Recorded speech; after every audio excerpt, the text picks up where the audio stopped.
오늘 말씀의 제목은 말씀에 순종할 때 주와 동행합니다 라는 제목입니다. 앞서 열왕기상 5장에서 솔로몬 왕은 두루왕 히람과 조약을 맺어서 성전을 건축할 자재와 기술자를 공급받습니다.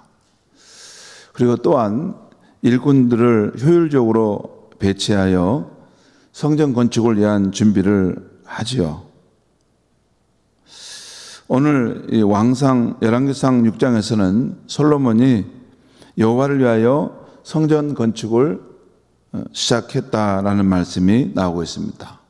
1절 말씀을 한번 보겠습니다. 제가 읽겠습니다. 이스라엘 자손이 애굽 땅에서 나온 지 480년이요 솔로몬이 이스라엘 왕이 된 지 4년 15월 곧 둘째 달에 솔로몬이 여호와를 위하여 성전 건축하기를 시작하였더라. 이스라엘 자손이 애굽 땅에서 나온 지 480년에 성전 건축이 시작됐다는 것입니다. 오늘 성경은 이스라엘이 출애굽, 곧 애굽에서 나온 그 일이 있는데 그 일의 완성으로 이 성전 건축의 의미를 해석하고 있습니다. 이것 성전이 있는 이유가 왜 그렇습니까? 하나님을 예배하고 섬기기 위한 것이죠. 이것은 출애굽기에서 하나님께서 여러 번 바로왕에게 너희가 왜 이 바로왕에게 하신 말씀입니다. 내 백성을 보내라 그들이 나를 섬길 것이다 라는 말씀을 계속 하는 데서도 알 수 있습니다. 하나님의 백성이 하나님을 섬기는 것. 오늘 성전 건축은 하나님의 백성들이 하나님을 섬기고 예배하기 위해서 지은 것입니다. 그러니까 하나님께서 이스라엘을 애굽에서 나오게 하신 것은 또한 하나님께서 우리를 예수 그리스도 십자가를 통해서 이 죄악 세상에서 구원하신 것은 궁극적으로는 거룩하신 하나님을 섬기고 예배하는 백성을 창조하기 위한 것입니다. 이 죄악 세상에서 하나님을 알지 못하고 하나님을 경외하고 감사하는 삶을 사는 사람이 없는데 하나님이 특별히 예수 그리스도 안에서 십자가 은혜로 구속하였네요. 이 죄악 세상에서부터 거룩한 하나님을 섬기고 예배하는 백성을 창조하기 위해서 그 일을 행하신 것입니다.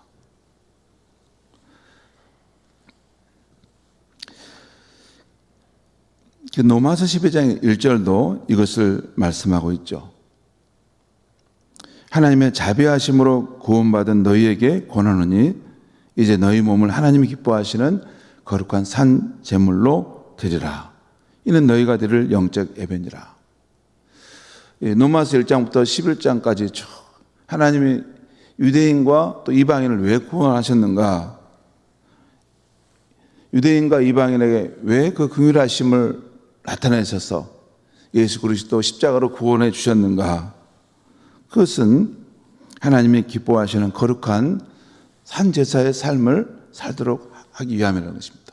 그것은 꼭 성전에서 예배하는 것만을 의미하는 것이 아니고 일상생활 속에서 하나님을 예배하는 것이고 또 하나님을 섬기는 삶을 말하는 것입니다.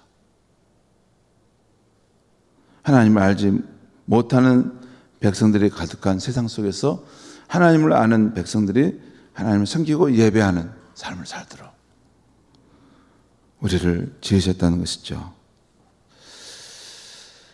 그 다음은 2절에서 10절까지 말씀인데요. 솔로몬 성전의 규모와 외벽 공사가 어떻게 진행되었는가를 쭉 설명하고 있습니다. 그리고는 또 성전을 건축하는 솔로몬에게 하나님이 주신 말씀이 오늘 11절에서 13절까지 나와 있습니다. 11절에 13절 말씀이 중요하기 때문에 제가 한번 또 읽겠습니다. 11절 13절입니다. 제가 읽겠습니다. 여호와의 말씀이 솔로몬에게 임하여 이르시되, 지금 성전 건축하는 중에 있는 솔로몬에게 여호와의 말씀이 임했다는 것입니다.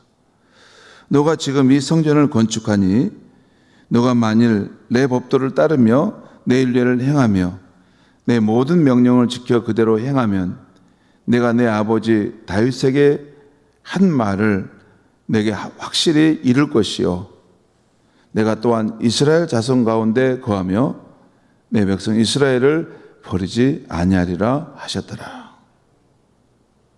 지금 하나님께서 성전을 건축하는 솔로몬에게 주신 말씀이죠. 너가 지금 이 성전을 건축하니 내가 이제 하는 말이다. 너가 내 법도를 따르고 내 율례를 행하고 내 모든 계명을 지켜 행하면, 이 말씀은 동일한 내용을 3번 반복한 것입니다. 법도, 율례, 계명. 이건 강조하기 위한 것이죠. 너가 내 말씀을 따라 행해 살면 하나님께서 3가지 축복을 주시겠다는 것입니다. 첫째는 내가 내 아버지 다윗에게 한 말을, 한 약속을 내게 확실히 이루어질 것이다. 그것은 하나님의 말씀을 따라 살아갈 때 그 왕조가 영원토록 굳게 세워질 것이다 라는 그 약속이죠. 다윗 왕에게 그 약속했던 것을 이루신다는 것입니다. 두 번째는 내가 또한 이스라엘 자손 가운데 거할 것이다. 세 번째는 내 백성 이스라엘을 버리지 아니할 것이다. 너가 나의 말씀을 따라 살아가고 행하면이라는 것입니다. 오늘 솔로몬에게 주신 하나님의 말씀의 요지는 내가 나의 말씀을 따라 순종하면 내 아버지 다윗과 한 약속을 언제까지나 지킬 것이고, 또 내가 너희 가운데 거할 것이고, 거한다는 것은 동거하는 것을 말합니다. 동거. 여러분, 함께 사는 것도 참 중요하죠. 동거한다는 것이고, 또한 내가 너희를 떠나거나 버리지 않겠다라는 말은 동행한다는 것입니다. 그렇죠? 예. 너를 떠나거나 버리지 않는다는 것은 늘 함께 동행한다는 것이죠. 그러니까 너가 하나님의 말씀을 따라 순종하며 살면 내가 너와 너 집안을 축복하는 일을 행할 것이고, 또 너의 삶에 내가 늘 함께하여 동거할 것이고, 또 내가 너와 함께 동행하는 삶을 살 것이다 라는 말씀이죠. 성도 여러분, 그런데 이 약속은 성전을 지었던 솔로몬과 이스라엘 백성에 주신 말씀이면서도 동시에 예수 그리스도 안에서 십자가의 은혜로 구원받아 하나님의 자녀된 우리에게 주신 말씀이기도 합니다. 물론 그리스도를 믿고 영접함으로 십자가의 거룩한 피 흘림으로 구속함을 받고 성령으로 인치임 받은 신약시대 우리들은 한 번 구속함을 받고 성령의 인침을 받은 그 자녀들은 하나님 아버지께서 떠나시거나 버리시지는 않습니다. 그 부분이 구약 말씀을 신약시대에 해석할 때 주의할 점입니다. 그러나 우리가 하나님의 말씀, 예수님의 말씀에 순종하는 것은 그분의 임재, 그분의 동행을 받는 그릇이라는 것입니다. 그러기에 우리가 말씀과 성령의 뜻에 순종하는 것은 참 중요합니다. 여러분, 하나님의 말씀, 예수의 말씀에 순종하는 것은 그것이 조건이 돼서 우리가 구원을 받는 것은 아니에요. 전적인 하나님의 예정하심과 또 부르심 속에서 그 은혜로 우리가 구원을 받는 것이지만, 하나님의 말씀을 우리가 순종하는 삶의 태도는 그분의 임재, 그분의 동행을 우리 삶에 이렇게 받아들이는 그런 그릇과 같다는 것이에요. 그러니까 그분의 말씀에 불순종하고 그분의 말씀을 이렇게 거역하는 삶을 사는데 이게 하나님의 동거하고 동행하는 삶이 가능합니까? 이게 어렵죠. 물론 하나님 우리를 떠나지 않고 버리지는 않습니다. 그런데 그분의 말씀을 우리가 순종하면 순종할수록 이건 경험적인 것인데요. 그 말씀대로 살아가려고 하면 할수록 주님의 임재가 내 안에 더 깊이 들어와 있고 주님이 나와 동행하신다는 것을 경험적으로 여러분 그걸 느끼지 않습니까? 그렇죠. 그게 지금 그 이야기를 하는 것입니다. 그런데 우리가 하나님의 말씀을 순종하는 것은 형통할 때뿐만 아니라 어려울 때, 낙심이 될 때, 하나님의 약속의 말씀과 우리의 현실이 불일치할 때가 있습니다. 그런데 그럴 때 그 하나님의 말씀에 순종하는 것이 참 중요합니다. 형통할 때, 모든 것이 순조로울 때 그 말씀에 순종하는 것은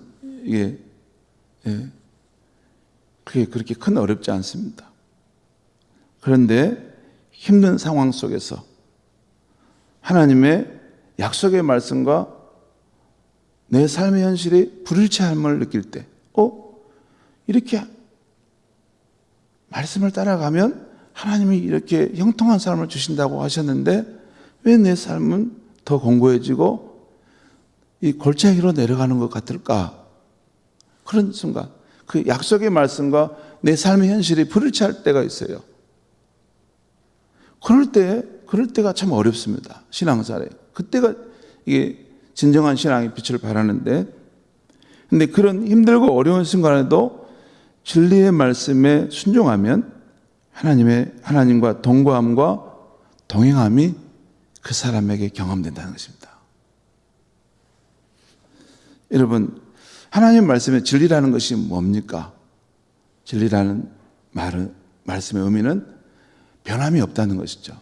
그 말씀이 우리 경험상으로는 이렇게 아닌 것처럼, 불일치한 것처럼 보일지라도 언젠가는 보면 그 말씀이 진짜 맞았구나.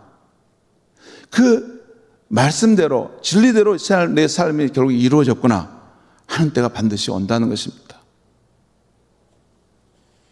여러분, 요즘에 제가 우리 성도님들의 이런 상황들에 대한 이런 것들을 전화로라도 또 여러 상황으로 제가 늘 듣습니다. 그런데 우리 성도님들이 겪고 있는 삶이 생각보다는 무거운 인생의 짐을 지고 힘겹게 가시는구나. 그런 마음이 들고 이제 더 절실하게 기도하지 않고는 살 수 없겠구나. 그런 마음이 더 듭니다. 그래서 우리 성도님들에게도 기도합시다라는 말씀을 드리고 저 또한 참 더 하나님을 간절히 찾게 되고 하나님의 얼굴을 구해야 되겠다 하는 마음이 가능합니다. 그런 마음을 갖게 됩니다. 앞으로 또 기도 제목을 꼭 또 따로 챙겨서 어려움 당한 성도들의 기도 제목을 꼭 이렇게 메모해서 제가 따로 그걸 준비해서 성경책에 이렇게 끼워 놓아야 되겠다. 내가 성경 읽을 때라든가 어디에서나 항상 어느 순간이라도 내가 필요하면 성도들의 그 기도 제목들을 위해서 내가 간절히 기도해야 되겠다. 그런 마음을 갖게 됩니다. 그것은 제가 무슨 누구한테 보이려고 한다거나 내가 더 성스러운 목사다라는 것을 나타내려고 하는 것은 1도 없습니다. 우리 성도들의 삶의 자리와 또 제가 살아가는 삶의 자리가 기도가 없이는 살 수 없는 자리라는 것을 느끼기 때문입니다. 여러분은 기도 없이 살아갈 수 있습니까? 하나님의 전적인 은혜가 없이는 우리 인생에 살 수 있습니까? 100세 시대가 되고 요즘 시대는 정말 가치관의 혼돈이 더 다양하게 일어나는 시대입니다. 정말 묻지마 범죄, 요즘 사회 현상들을 가만히 보면 우리가 이전에는 상상할 수 없는 지금 시대가 펼쳐진 것입니다. 여러분, 우리가 외형적으로 볼 때는 대한민국은 지금 가장 축복되고 가장 풍족한 시대를 맞고 있지만 저는 다시 한번 생각해 보면 대한민국은 지금 가장 고통스러운 시대에 나는 들어와 있다고 생각합니다.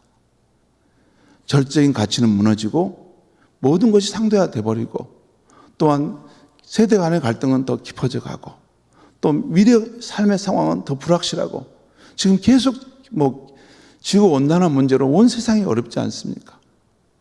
그리고 지금 다시 한번 미국과 러시아 또 중국의 냉전의 상황들이 지금 계속 더 강화돼 가고, 전쟁의 상황들은 더 지금 일어날 수 있겠다라는 그런 시대 아닙니까? 실제 우크라이나에 지금 전쟁이 일어나고 있지 않습니까?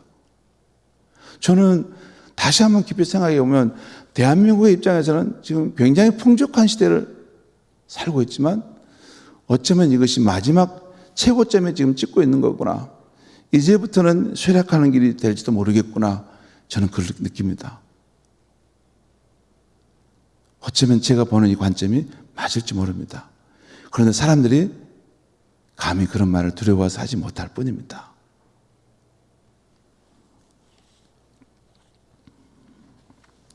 지금은 모든 것이 풍족한 시대인 것처럼 보이지만, 다른 관점에서 보면 사람들이 여러 가지 일로 고통을 당하고 있는 시대입니다. 정말 이 시대는 그 어느 때보다도 하나님을 의지하고 하나님을 바라보지 않으면 살아갈 수 없는 때라고 믿습니다.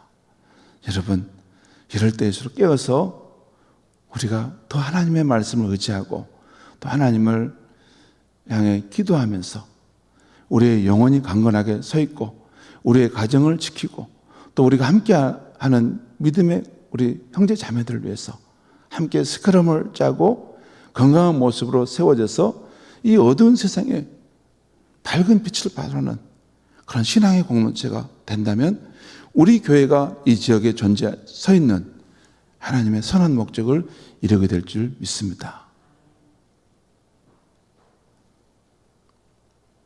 기도하겠습니다.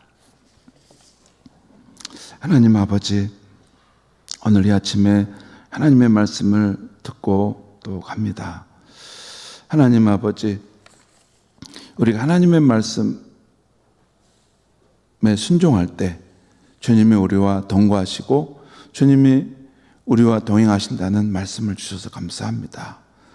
하나님, 우리가 하나님의 말씀을 늘 가까이 할 수 있게 하시고, 그 말씀을 우리를 일깨워 주실 때, 또한 성령을 통해서 우리의 영혼을 인도하실 때 그 뜻에 순복할 수 있고 그 뜻에 따라갈 수 있게 하여 주시옵소서. 무엇보다도 우리의 삶이 힘든 상황 속에 놓일 때 하나님의 약속의 말씀이 우리의 현실의 삶 속에 불일치하고 하는 것처럼 여겨질 때도 하나님의 말씀은 진리이니 이 말씀대로 살아갈 때 반드시 이 말씀대로 이루어질 것이라는 것을 믿고 환난 날에도 주님 깨어서 하나님의 이름을 부르고 하나님을 의지할 수 있게 하여 주시옵소서. 그래서 우리가 어떤 상황에 놓이든지 주의 말씀에 순종함으로 주님이 우리와 동거하며 주님이 우리와 동행하는 그 놀라운 축복의 비밀을 가진 백성으로 살아갈 수 있게 하여 주시옵소서. 예수님의 이름으로 기도하옵나이다. 아멘.